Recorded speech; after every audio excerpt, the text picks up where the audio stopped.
Hi, I'm Mike. I'm Scott. And I'm Mark. We are your Screen Machine product support team, and here's another quick tip.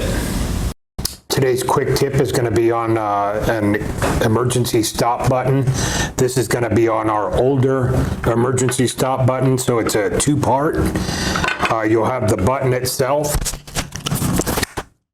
You can push in and pull out. Pushed in is going to be e-stop activated. Pull out will be in the run position. So this is just the plunger part of it.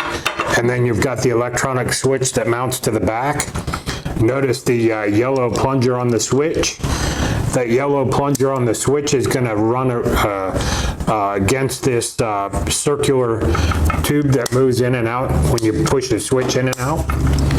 Basically, you want to position that switch on the back, flathead screwdriver.